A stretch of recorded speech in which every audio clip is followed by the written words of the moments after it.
Assalamualaikum warahmatullahi wabarakatuh. Perkenalkan, nama saya Ahmad Ismail dari Lokal MKS 5A.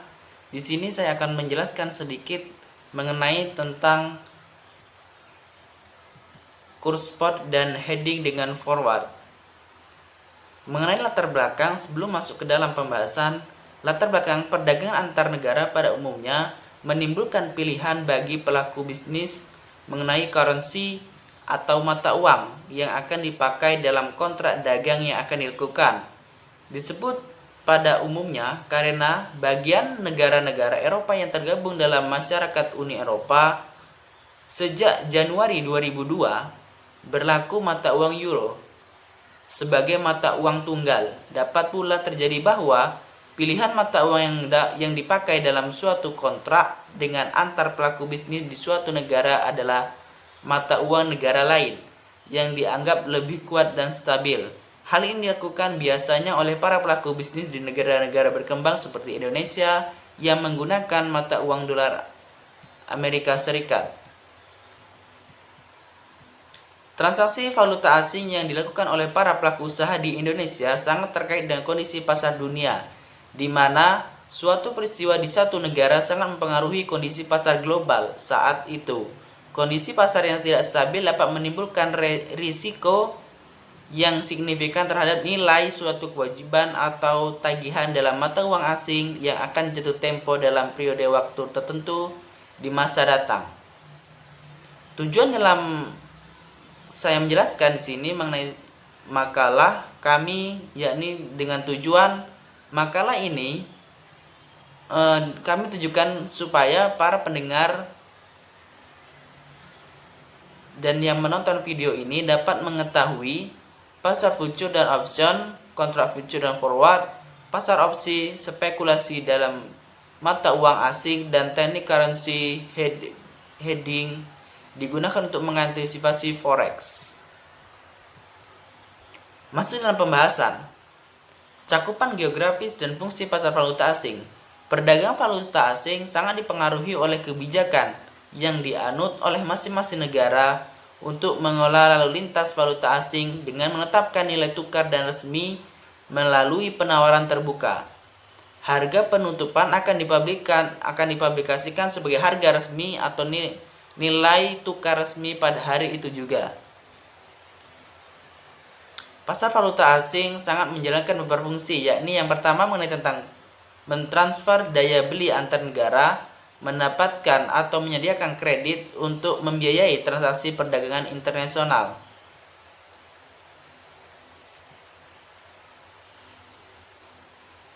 Para partisipan dalam pasar valuta asing.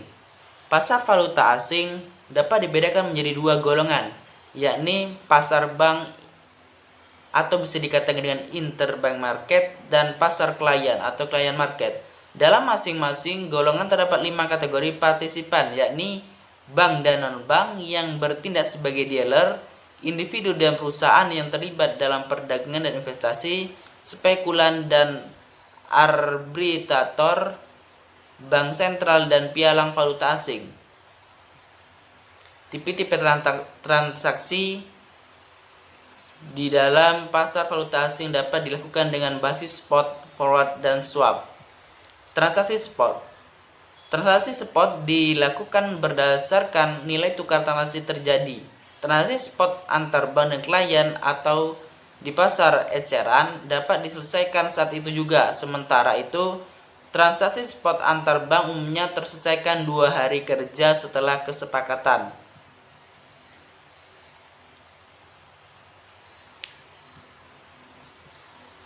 Pasar forward, sebagai mana telah dijelaskan, transaksi forward sangat berguna untuk membatasi risiko karena perubahan kurs valuta asing, baik untuk transaksi impor, ekspor, meminjam atau investasi dalam valuta asing. Berbeda dengan transaksi spot yang tidak dapat ditunda. Transaksi spot dapat ditunda selama waktu yang disepakati.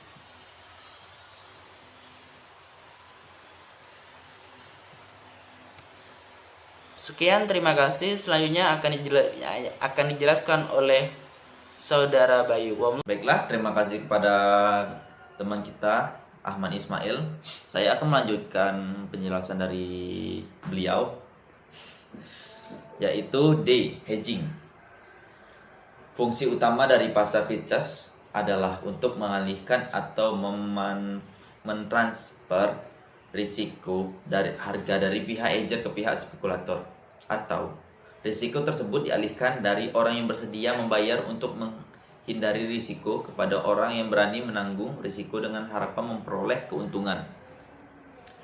Aktivitas lindung nilai dalam hal ini adalah penggunaan transaksi futures sebagai pengganti atau substansi sementara dari transaksi di pasar spot. Sepanjang harga spot dan harga futures bergerak bersama-sama, adanya kerugian pada satu spot.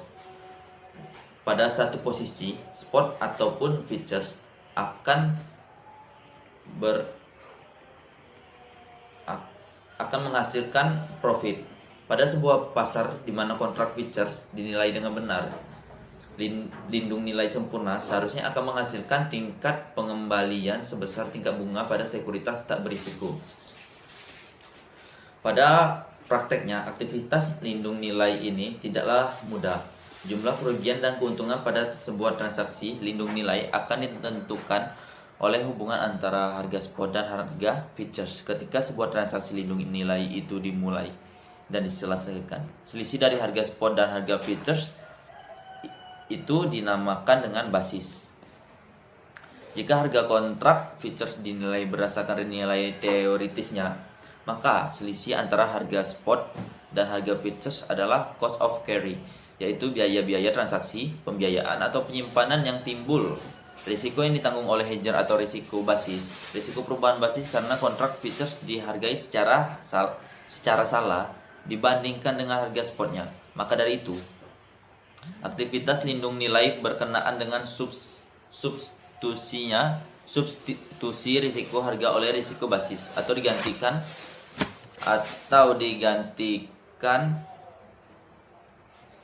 dengan yang lain. Yang selanjutnya, macam-macam hedging.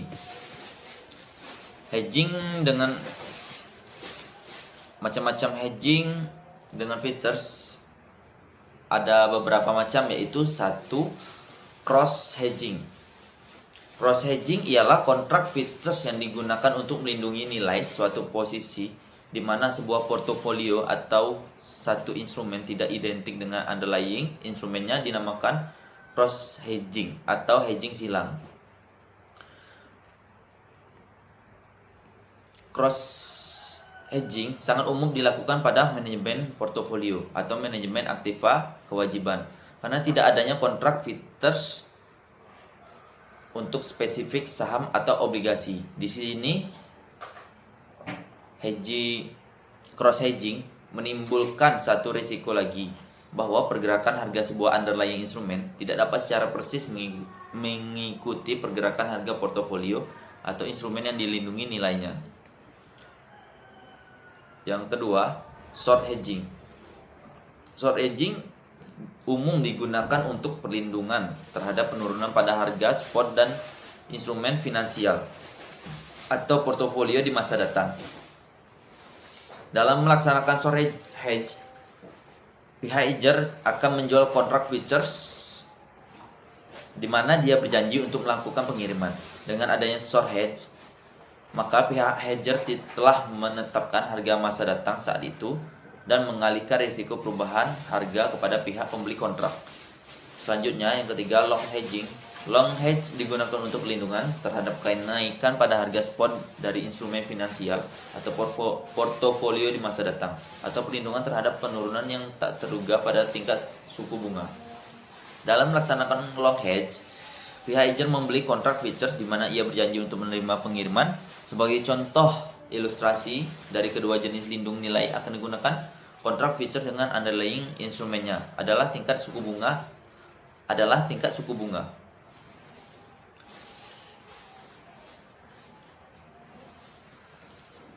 Demikianlah contoh dari yang saya sebutkan tadi. Di sini saya akan bab ketiga, yaitu kesimpulan. Kesimpulannya saya akan menyebutkan 3 kesimpulan, yaitu futures mata uang adalah sebuah pertaruhan terhadap apa yang akan terjadi pada kurs spot dan pertaruhan ini dilakukan setiap harinya. Yang kedua, futures diperdagangkan dalam pasar yang terspesialisasi dan dalam ukuran kontrak standar. Hanya terdapat beberapa tanggal jatuh tempo yang telah ditetapkan oleh pihak kontrak. Yang ketiga, karena biaya transaksinya yang rendah dan proses penyelesaian yang mudah, futures mata uang yang menarik bagi spekulan atau cocok bagi orang-orang awam. Baiklah, terima kasih. Itulah sedikit penjelasan dari kelompok kami. Lebih dan kurang saya minta maaf. Saya Bayu Prakasa dan teman saya Ahmad Ismail mengucapkan wassalamualaikum warahmatullahi wabarakatuh.